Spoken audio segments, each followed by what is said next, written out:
Bem-vindos ao Da Capa à Contra Capa. Esta semana falamos sobre a importância que é dada às Forças Armadas em Portugal, a gestão do plano de vacinação por militares, melhorou a imagem ou não dos militares em Portugal.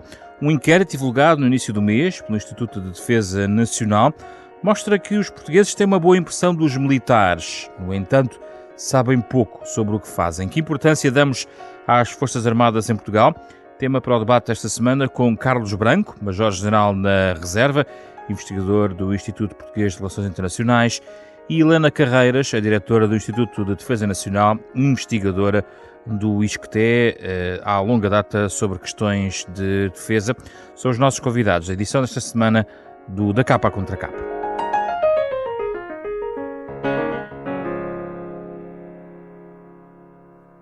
Bem-vindos, Helena Carreiras, Carlos Branco. É um gosto recebê-los para falarmos sobre este tema aqui neste programa. Começo por si, professora Helena Carreiras.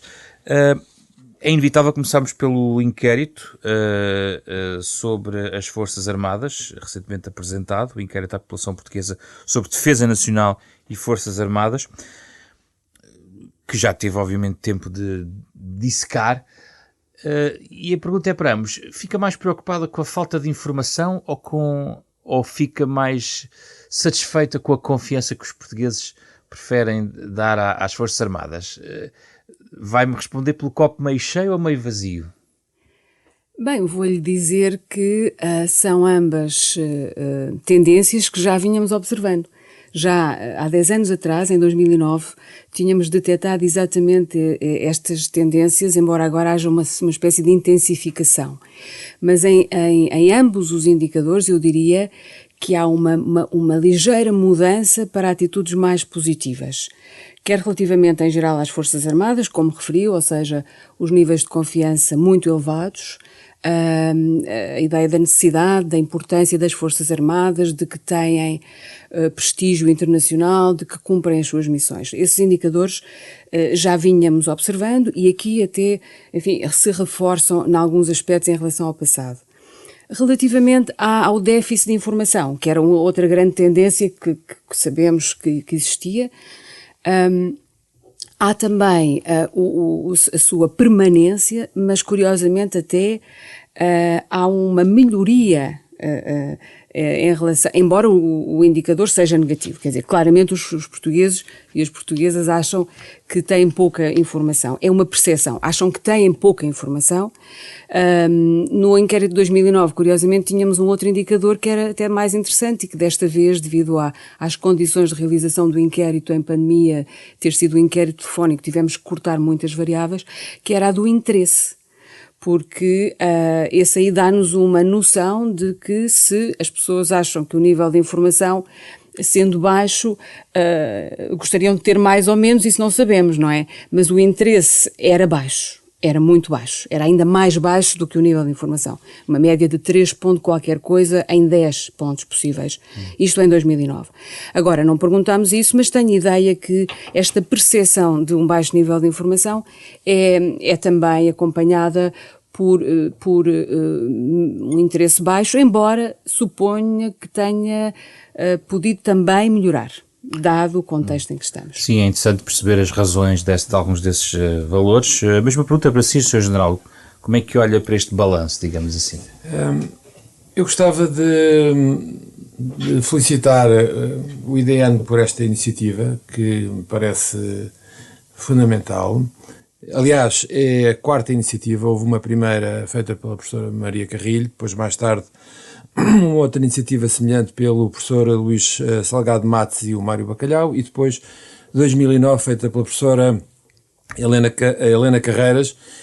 Penso que seria interessante fazer um exercício comparativo naquilo que seja possível relativamente a estas dimensões que foram aqui consideradas e perceber-se ao longo deste espaço temporal, que já é significativo, como é que elas evoluíram.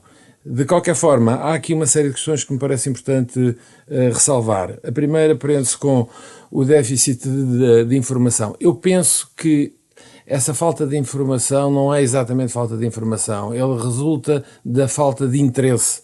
porque nesta altura existe bastante informação veiculada não só através dos órgãos de comunicação social, mas das redes sociais.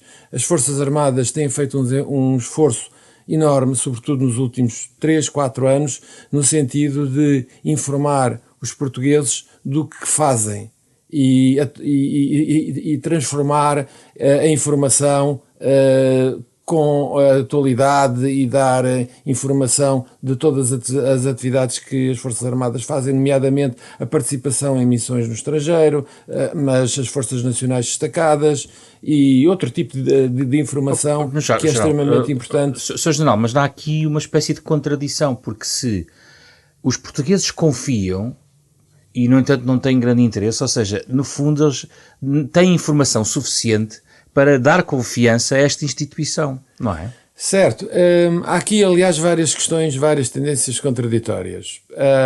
Uma delas prende-se com o facto de existir, de facto, um grande apoio às Forças Armadas, mas, por outro lado, há uma outra pergunta no final do inquérito que pergunta: estaria disponível para defender o seu país até às últimas consequências? E de facto as respostas são favoráveis mas também depende do tipo de missão, não é? Exatamente, mas estamos a falar daquela mais difícil, não é? Mas mesmo se juntarmos as duas, a que tem a ver com a defesa militar ou com em funções de apoio civil, são 24% por um lado e 43,7% para o outro. Vê-se que não é conclusivo relativamente a esse apoio determinado, deliberado de defender o país. Dá um pouco a sensação que as Forças Armadas são uma entidade afastada da população e que, se de facto o país estiver envolvido numa situação difícil, as Forças Armadas irão resolver o problema, quando este tipo de situações tem necessariamente que envolver o país, tem que envolver os portugueses. E aí, de facto, há um aspecto contraditório. Mas eu gostava ainda de fazer aqui mais uma ressalva. Sim. É um facto que este inquérito foi feito durante o período da pandemia, em que as Forças Armadas tiveram uma visibilidade grande no apoio que prestaram à população. Sim. Mas não podemos esquecer que decorre no rescaldo de uma série de acontecimentos que foram altamente prejudiciais para a imagem das Forças Armadas. Estamos a falar do caso de Tancos, que ainda decorre. Estamos a falar do caso das mortes na instrução nos comandos. Estamos a falar do caso dos problemas que houve nas messas da Força Aérea, que são 3 exemplos recentes que são marcantes, têm um impacto mediático, tiveram e continuam a ter um impacto mediático tremendo, mas não foram suficientes para degradar a imagem das Forças Armadas junto dos portugueses. E eu penso que isto é extremamente significativo e deve ser sublinhado. Professora Helena Carreiras, vamos ainda voltar aqui, vamos manter-nos aqui nesta contradição. Daquele diagnóstico do paradoxo. Aliás, não discordo. Há de facto alguns dados que podem parecer paradoxais, sim, e como foi indicado, mas eu creio que têm explicações muito, enfim, interessantes. Por um lado, a ideia de que temos baixo conhecimento, eventualmente baixo interesse, que, repito, não perguntámos desta vez, sobre as Forças Armadas, como é que isso se compagina com uma avaliação muito positiva em muitos outros indicadores. Na verdade, o baixo nível de interesse e conhecimento pode ter a ver justamente com o facto de a instituição cumprir a sua missão. Quer dizer, as pessoas não se interessam por assuntos de defesa porque temos tido paz. É pelas melhores razões que temos algum desinteresse, algum desconhecimento. Eu, aliás, sublinho que não perguntamos sobre a existência de informação. Certo. O Carlos referia-se há pouco à existência de informação, mas à percepção de se tem baixo ou alto conhecimento, o próprio. E, portanto, são coisas um bocadinho diferentes. As pessoas podem não se interessar exatamente porque não há necessidade de seguir muito de perto essas questões, não as preocupam particularmente. Aliás, um outro dado interessante do inquérito, é revelar que as ameaças de natureza militar, aquelas mais associadas até ao papel tradicional das Forças Armadas, são as que preocupam menos as pessoas. As pessoas estão muito preocupadas, estão mais preocupadas agora que em 2009, sentem que o mundo vai ser mais inseguro, mas acham que as Forças Armadas estarão lá ajudar e viram-na estar lá. Nós não sabemos muito, mas eles estão lá. Eles estão lá. Como dizia o general Carlos Branco. Agora, diz bem, eles estão lá, segundo ponto do paradoxo que foi apontado e que eu tenderia a interpretar de outra maneira, que é uma adesão muito significativa nos indicadores mais gerais, da apreciação das Forças Armadas, e uma atitude um bocadinho mais retraída quando se aproximam os indicadores a questões como e recomendaria a carreira nas Forças Armadas a um familiar ou amigo e participaria numa bolsa de voluntários caso houvesse necessidade de defender o país. No caso da recomendação, 52,8% dos inquiridos assumem que fariam essa recomendação. Só para pôr aqui algumas estatísticas no meio desta conversa. E é importante a estatística para quem nos ouve, não é verdade? Decresce um pouco, mas continuam a ser significativos. Aliás, a recomendação até sobe em relação a 2009. Esse indicador que é sempre muito interessante, mas tem sido sempre assim. É assim nos outros países, corresponde a um padrão que meus colegas sociólogos definiram como without me attitude, uma atitude sem mim. Ou seja, estas instituições estão lá, protegem-nos, estão a funcionar bem, mas de preferência sem a minha participação pessoal, sem eu ter que me envolver demasiado. Este padrão continuamos a vê-lo, embora, repito, creio que também pela visibilidade que já referiram das Forças Armadas durante a pandemia, seja uma atitude menos retraída que em 2009. Mas o general Carlos Branco sublinhava duas tendências na visibilidade, a positiva e a negativa. E dá-me a entender aqui que a positiva, o saldo é mais positivo do que negativo, que apesar de tudo não é muito marcada por os casos polémicos que envolvem as Forças Armadas. Eu creio que sim, eu creio que, embora não tenhamos feito inquéritos na altura em que aconteceram estas situações, que de facto poderiam ter, e era previsível que tivessem um impacto negativo, que podemos dizer que aqui não se sentiu. Ou seja, aquilo que se passa no contexto da pandemia influencia e marca mais as posições do que eventuais aspectos mais negativos que pudessem ter no passado influenciado as atitudes dos portugueses. Uma coisa muito interessante é a relação entre os dois conjuntos de variáveis que estamos a falar, o conhecimento e a atitude.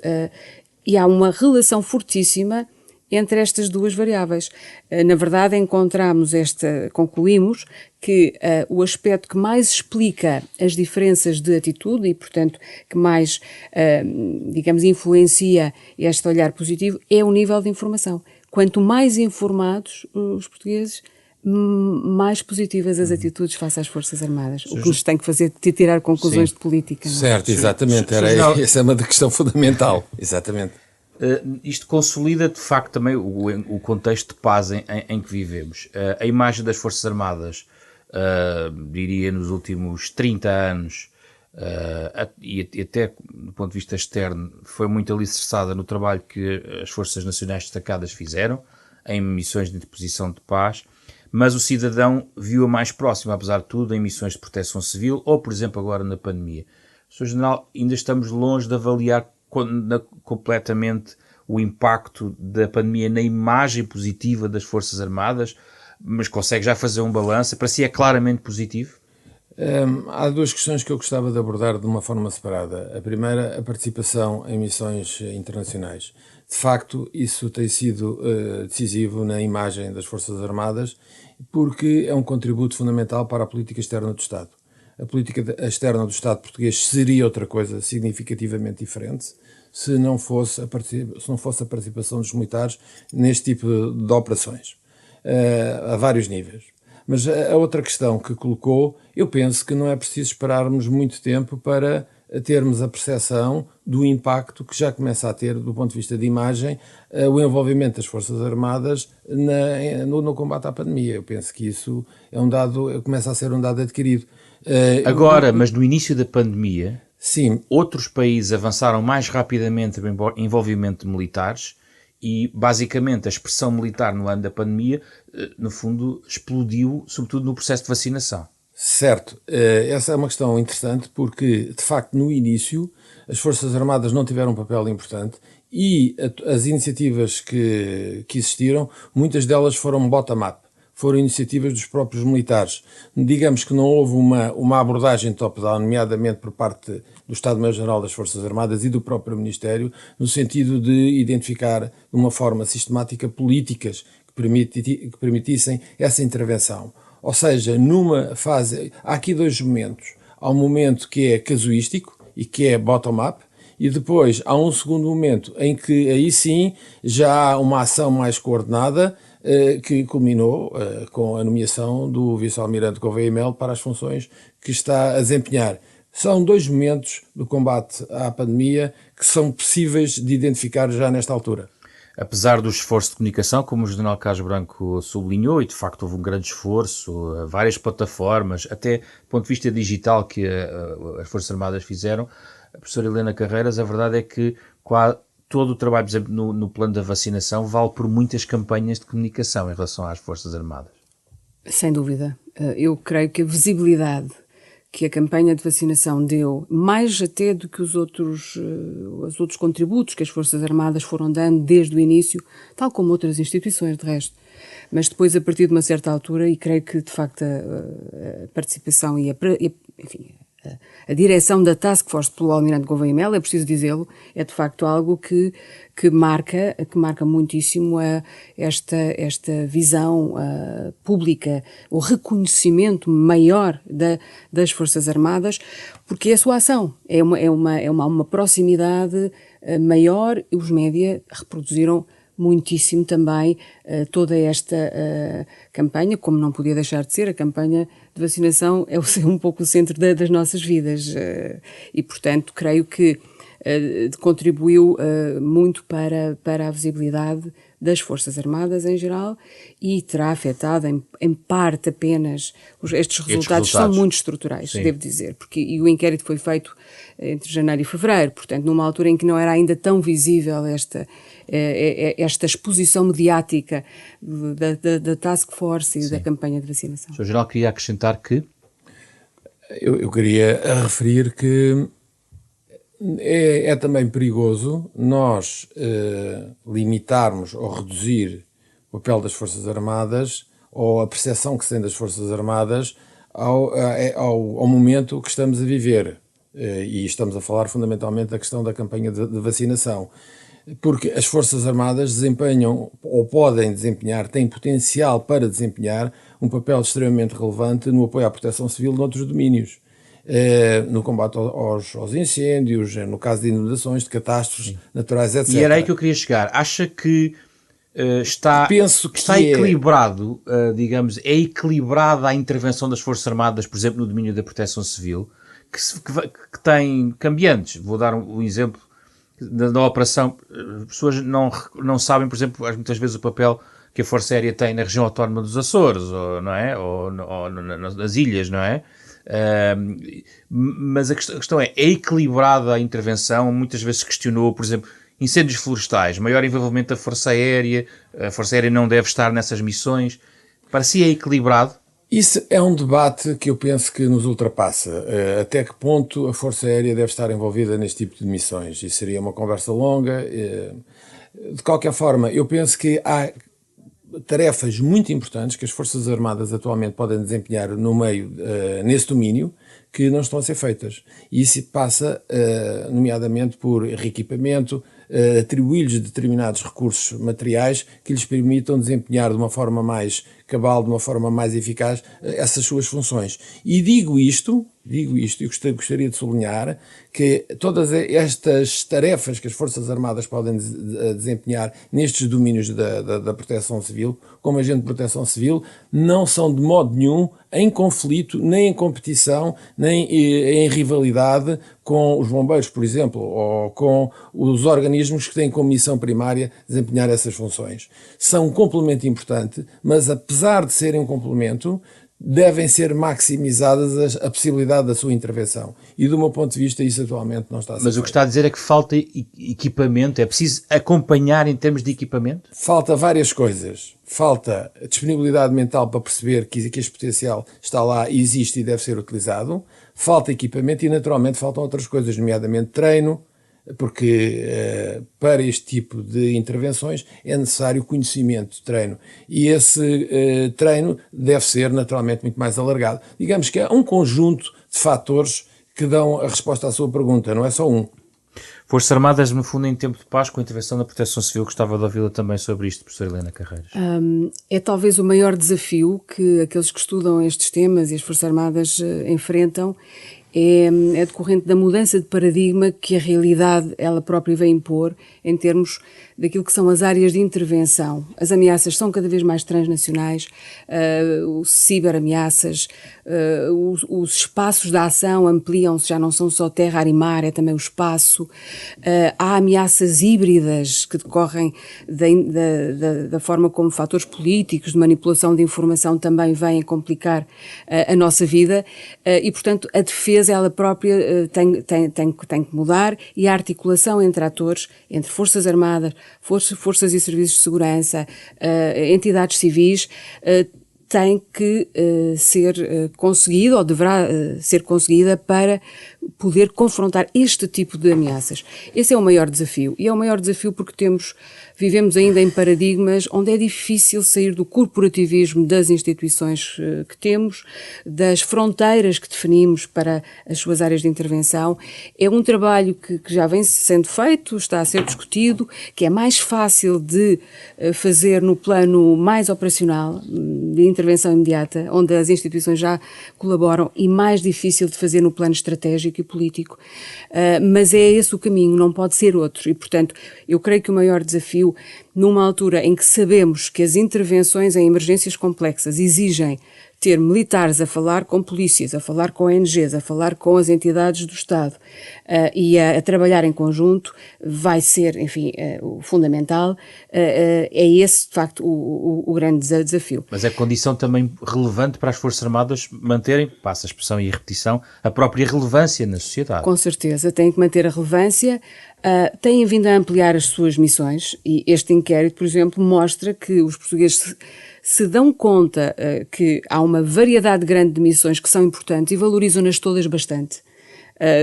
Sobretudo as missões de apoio às populações. E aqui vemos vários indicadores que dizem, confirmam esta ideia de que é valorizado sobretudo esta dimensão não militar, digamos assim, de apoio à proteção civil em casos de catástrofe e de emergência e, portanto, o que temos é que, como dizia o General Branco, garantir que esse apoio é feito nas regras constitucionais que nos regem e em democracia as Forças Armadas estão subordinadas ao poder político e, portanto, a sua ação em áreas da segurança interna, etc., tem que ser feita segundo as regras constitucionais e isso é, creio que para todos nós, um fator que deve ser ponderado e que é importante quando analisamos esta questão das coordenações e das articulações e da intervenção crescente de Forças Armadas numa multiplicidade de tarefas no plano interno. Deixe-me só completar uma nota em relação à tal necessidade de equipamentos de que falava o Sr. General. Há uma percepção também da parte da população portuguesa, que é um outro aspecto menos positivo deste inquérito, de que as Forças Armadas, cumprindo bem as suas missões, parece outro paradoxo, mas de facto não têm os meios que deveriam ter. Sobretudo os meios em equipamentos, até mesmo o próprio orçamento é considerado insuficiente, o que não quer dizer que as pessoas respondessem que quereriam dar mais se lhes perguntássemos 67% isso. consideram insuficiente, 45% dizem que os recursos humanos estão também insuficientes. Só para completar, é certo, esses são os dados e, portanto, temos que ter atenção também a eles, no que eles significam, mas dão, sobretudo, conta de algum desconhecimento. Quando fazemos perguntas concretas sobre quanto é que acha que do Orçamento de Estado é atribuído à defesa, as pessoas pensam que são 10 euros em cada 100, são 3. E só quando lhes dizemos que são 3 é que depois dizem insuficiente. Com os recursos humanos a mesma coisa. Pensam que temos mais do que temos. Decorre da tal falta de informação, não é? O que não quer dizer que nós precisemos de ter mais pessoas. Temos o mesmo número de militares que muitos outros países. Mas eu só completava quanto aos equipamentos, que talvez valha a pena também dizer o seguinte. Foi aprovada uma lei de programação militar, em 2019, que faz uma coisa que não se fazia há décadas, há muito tempo, por razões que têm a ver com pressões internacionais também, relacionadas com a nossa participação na NATO. Há mais 50% de orçamento na lei de programação militar do que no passado. Isto é muito relevante. Se vamos ou não conseguir que os programas que estão previstos sejam plenamente implementados é outra questão. que isto também pode ser e deve ser referido, creio que sim. Sr. General. Várias questões, começando pelo papel que as Forças Armadas podem desempenhar neste tipo de missões que nós estamos aqui a referir. Com as alterações climáticas, o papel das Forças Armadas vai ser mais importante. Vão ter um papel mais decisivo à medida que este tipo de problemas se venham a colocar. Os fogos, em princípio, serão mais recorrentes e serão mais intensos, as inundações, etc. Tivemos o caso da Alemanha, não é? E, tendo em conta o discurso e tendo em conta as previsões e os estudos científicos sobre essa matéria, as Forças Armadas não só irão ter um papel mais importante, como devem estar preparadas para esses novos desafios. Relativamente à questão dos orçamentos, bom, eu acho que essa questão dos orçamentos é uma questão que merece outro tipo de debate, porque sabemos perfeitamente que há escativações e sabemos que há diferenças significativas entre os orçamentos e depois a implementação. Portanto, eu penso que será sempre arriscado avançarmos por esse caminho. E basicamente é isto que eu tinha a dizer sobre esta questão. Em relação a outro ponto, eu queria falar ainda de outras perspectivas que não estão no inquérito, ou que não vão diretamente ao inquérito, mas a questão do voluntariado e do modelo de serviço militar, que foi um tema que foi debatido na sociedade portuguesa durante muitos anos, entretanto este está estabilizado num determinado modelo já há bastante tempo. Sr. General, é caso para reabrir esse processo ou para se está consolidado? Não, para mim está consolidado. Eu acho que esse é um assunto que não merece ser discutido. Estamos a perder tempo, embora eu saiba que existem na sociedade portuguesa determinados setores que alimentam essa discussão. Mas eu penso que estamos a perder tempo. O que nós temos que fazer é criar medidas para que as Forças Armadas sejam atrativas e que possam obter os recursos humanos necessários em quantidade e em qualidade. Eu penso que o nó górdio desta questão prende-se com isto.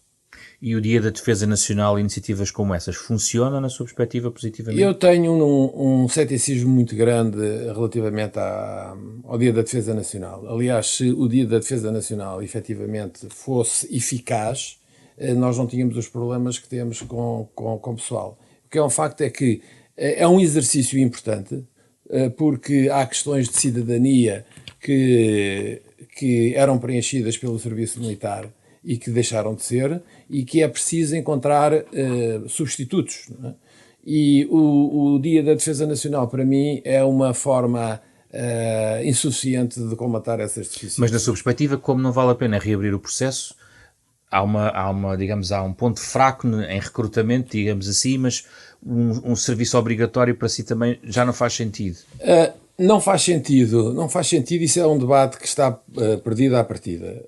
Agora, é bom que nos convençamos que não é com o Dia da Defesa Nacional que nós vamos conseguir mobilizar e tornar o serviço militar atrativo. Como é que se torna atrativo? Como é que se torna atrativo? Para já, através de campanhas de comunicação que têm que ser feitas, e que têm que ser feitas de uma forma, eu diria, insuficiente, embora reconheça que nos últimos anos tem havido um esforço enorme. Eu falo, nomeadamente, do Exército, que eu conheço relativamente bem, tem sido feito um esforço enorme, e essa campanha de mobilização, essa campanha de comunicação, do meu ponto de vista, deve ser fundamentalmente centralizada.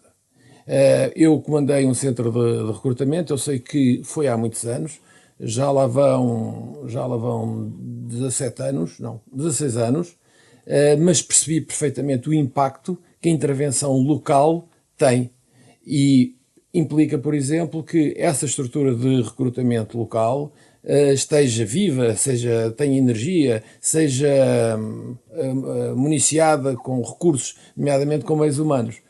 Eu lembro-me que aqui há uns anos essa estrutura foi de certa forma desarticulada. Acha que a imagem positiva que a pandemia trouxe pode ser transformada em algum recrutamento a mais?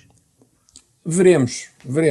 Também há a ideia que existe uma correlação positiva entre desemprego. Já está a acontecer nos últimos Sim, tempos. não, este ano piorou relativamente ao ano passado. Eu tenho essa informação. No período homólogo relativamente ao ano passado, este ano houve menos recrutamento que houve o ano passado. Portanto, não há para já uma evidência que o problema da pandemia seja um motor de atratividade para voluntários. De qualquer forma, outra coisa que eu também gostaria aqui de referir, que se prende com a situação económica. É costume dizer-se que períodos de maior desemprego criam condições para que haja pessoas que vão para as Forças Armadas. Não está aprovado isto. Eu fiz esse estudo há uma série de anos, não está aprovado que existe uma correlação direta entre uma coisa e outra. Porque, normalmente, o resultado é a imigração e arranjar outras formas de sobrevivência, não nas Forças Armadas. Se eu pudesse sintetizar esta minha intervenção relativamente à atratividade das Forças Armadas para ter jovens que venham e que se sintam realizados, há, em primeiro lugar, uma questão de comunicação, que, a meu ver, deve ser efetuada de uma forma descentralizada, e há outra coisa que me parece crucial, que é garantir às pessoas que vêm às fileiras uma situação privilegiada no acesso a funções no Estado. Não só à GNR, à PSP, a Polícia Judiciária, o CEF já não existe, mas, portanto... Já tem. Têm, mas é insuficiente. É insuficiente e isso faria sentido ser reforçado. E há um espaço de manobra imenso para se reforçar. Eu penso que tem que ser por aí, porque as pessoas procuram segurança. E, de facto, não uma carreira no Estado que entre por ali, que entre pelas Forças Armadas. Exatamente, porque neste caso concreto o que as pessoas precisam é o chamado emprego de futuro. Ou seja, as pessoas procuram... Eu não estou a fazer juízos de valor relativamente a estas opções, são retrógradas, se não se enquadram com o mundo atual ou não. Isso agora não é relevante. O que é relevante é o que é. E o que é que as pessoas procuram um emprego com alguma segurança. E o emprego com alguma segurança, e neste caso, quando a sua opção é no Estado, as Forças Armadas poderiam ser uma fonte importante para isso. Mas não podem estar 6 anos, não é, a cumprir o serviço militar e depois a seguir irem para a rua sem terem uma valorização importante do ponto de vista de conhecimentos. Porque, de facto, há algumas situações em que é possível fazer isso, não é? Por exemplo, profissões, desde eletricistas, desde cozinheiros, a condutores de viaturas pesadas, etc. Mas um indivíduo que tira o curso de comandos ou operações especiais não tem equivalência no mercado civil. E passa o tempo de contrato e depois a seguir encontra o vazio. E esta questão tem que ser vista desta perspectiva. Enquanto não se encontrar uma resposta para a inserção no mercado de trabalho dos indivíduos dos voluntários, não é? Ou dos contratados, vai ser difícil nós encontrarmos, sermos atrativos e encontrarmos o número necessário que precisamos. Sra. Helena Carreiras. Sobre esta questão, concordo com estas últimas observaões e discordo de duas anteriores. Aliás, uma discordância que vem da uma discussão que temos há algum tempo, que é, pronto, em relação ao Dia da Defesa Nacional, apenas uma nota, não é suposto ser uma iniciativa de recrutamento. Gera um manancial de informação absolutamente fabuloso que temos em Portugal. De todos os jovens com 18 anos, há um inquérito que é feito, tem várias variáveis, não tem todas, mas dá-nos alguma informação interessante. E uma delas é que temos potencial de recrutamento. Cerca de 40% e consistentemente ao longo dos anos, e todos os anos temos esta informação, a base é fabulosa, dizem que ponderariam até, porque a pergunta é também feita, não é? Ponderariam entrar nas Forças Armadas. Portanto, existe potencial de recrutamento. O que é que dificulta e complica as coisas? E o Sr. General Branco tocou neste aspecto. São depois as condições de prestação do serviço militar. É certo que a comunicação e campanhas de comunicação são sempre bem-vindas e são sempre um aspecto muito importante na sociedade hoje para fazer conhecer as instituições e aquilo que oferecem às pessoas. Mas o que nós sabemos dos estudos realizados, e refiro-me a um estudo também que foi um inquérito a todo o universo dos jovens contratados, oficiais, sargentos e praças das Forças Armadas Portuguesas, que realizámos em 2016-17, esse estudo mostrou que há, de facto, uma apreciação muito negativa dos próprios voluntários, aqueles que vão não por razões económicas, e aí concordo, mas porque gostam das características da vida militar, e isto é certo, os voluntários vão em geral porque gostam e são atraídos pelas características das Forças Armadas. Essas pessoas sentem que não têm a valorização, a formação profissional, a qualificação, que de facto, por razões muito diversas, não é dada, não é oferecida, tanto durante a prestação do serviço, como depois, este aspecto é o segundo com o qual concordo, a questão da transição e do alinhamento das qualificações, pelo menos da grande quantidade de áreas que, apesar de tudo, têm uma correspondência na vida civil, o alinhamento dessas qualificações com o Sistema Nacional de Qualificações. Esse trabalho, que foi começado há 20 anos, progrediu pouquíssimo. Contam-se pelos dedos de uma mão ou duas o conjunto de áreas ocupacionais que foram credenciadas, digamos assim, que têm essa correspondência. Esse é um trabalho que tem que ser feito e que realmente é muitíssimo importante, e eu penso que é por aí que poderíamos vir a resolver os problemas. Os jovens que estão nas Forças Armadas não têm as condições e as perspectivas profissionais que lhes permitam avaliar positivamente essa experiência. E este fator, que também sabemos que é muito importante, o passa-palavra para a promoção do próprio recrutamento, mais esse do que os centros de recrutamento, aí discordamos. Todos os inquéritos que fazemos e todo o conhecimento que vamos produzindo ao longo do tempo sobre o papel dos centros de recrutamento, já no passado era muito reduzido em relação à questão qual é a principal fonte de informação dos jovens. É mais centralizado? São familiares e amigos, são as fontes diretas, por um lado, eu passo a palavra. Eu discordo e disso. São, não, mas não podes discordar, porque eu estou a falar de dados de inquéritos, eu estou a dizer o que é que as pessoas dizem, não estou a dizer que é a minha opinião. As pessoas, estes jovens, tal como outros inquéritos anteriores, dizem que a sua principal fonte de informação são familiares e amigos, em segundo lugar as redes sociais. Bom, e o Dia da Defesa Nacional como fonte de informação também aparece bem classificado, muito mais que as fontes institucionais, as escolas, os centros de recrutamento, a informação centralizada do Ministério, etc.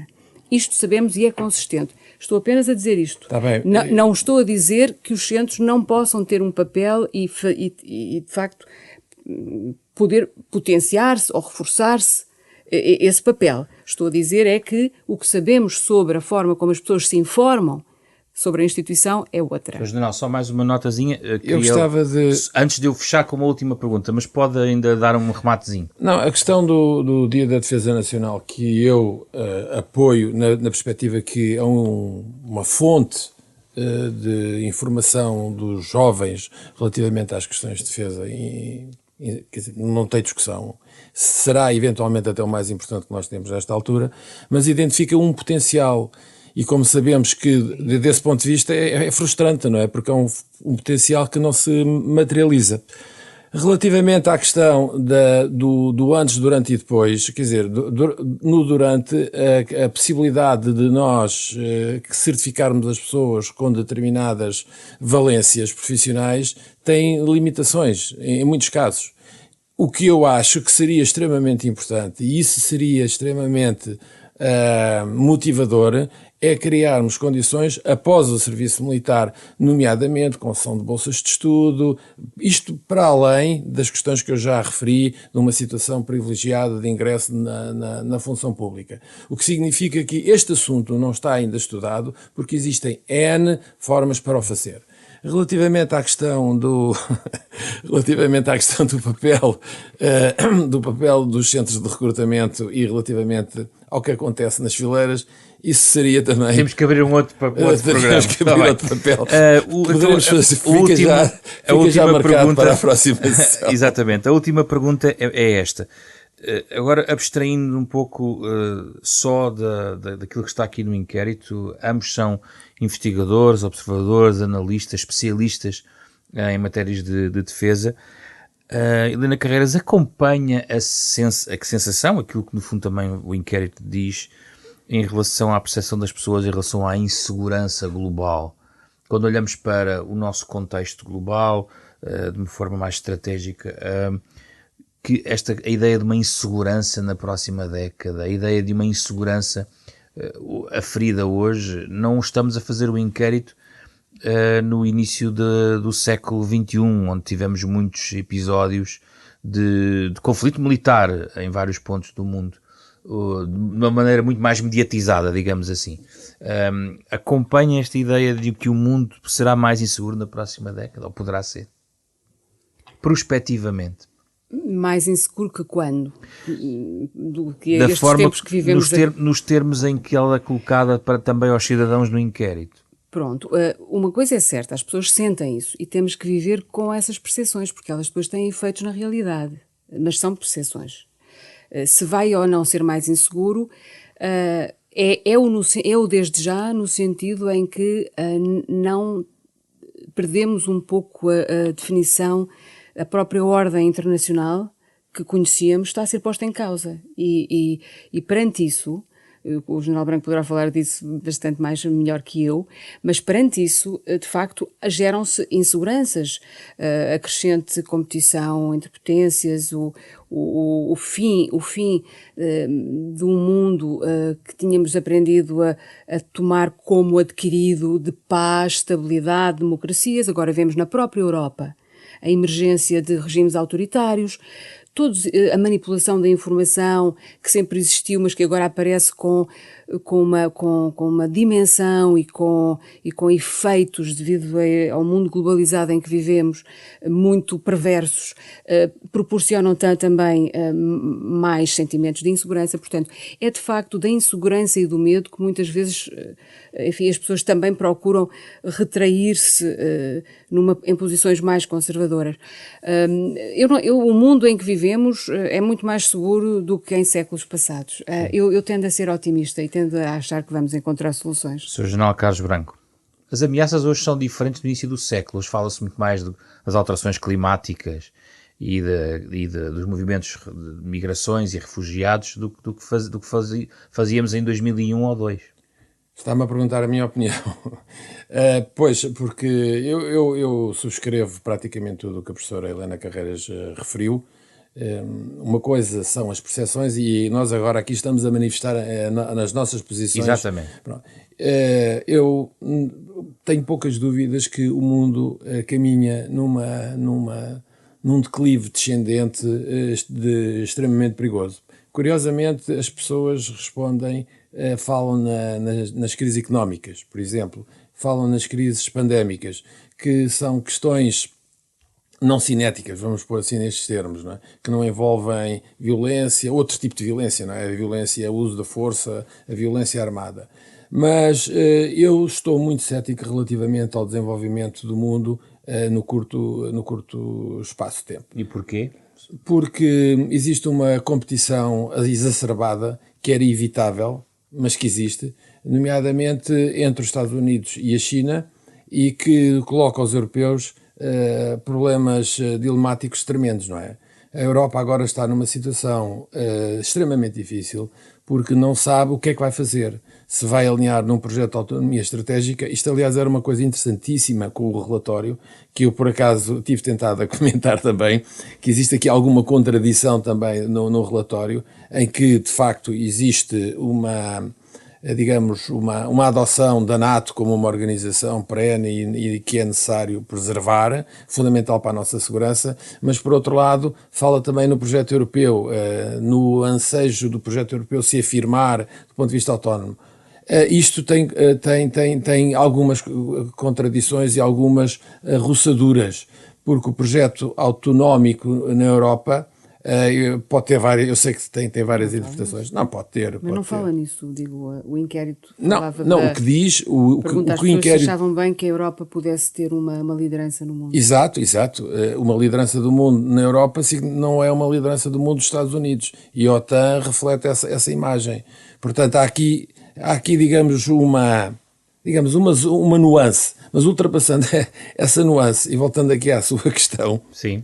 que é o papel da Europa. Ou a Europa se vai afirmar de uma forma autónoma, não é? Como um novo polo de poder geoestratégico e geopolítico a nível mundial, ou pura e simplesmente vai adotar, vai alinhar-se com os Estados Unidos, terá sempre um papel menor, porque essa aliança é uma aliança que terá sempre uma cabeça, um líder, que serão os Estados Unidos. É o risco do ensanduichamento da Europa entre a China e os Estados Unidos. Bom, mas a Europa tem que tomar essa decisão e não há muito tempo para a tomar, não é? Muito obrigado, Carlos Branco e Helena Carreiras. Foi um gosto recebê-los aqui neste programa. Falámos sobre o papel das Forças Armadas na nossa sociedade em Portugal.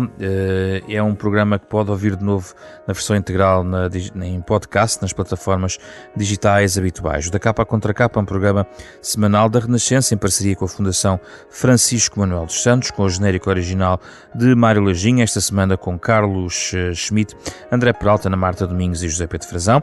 Regressamos na próxima mês de setembro, já depois das férias, para a nova temporada do Da Capa à Contra Capa. Para si, boas férias.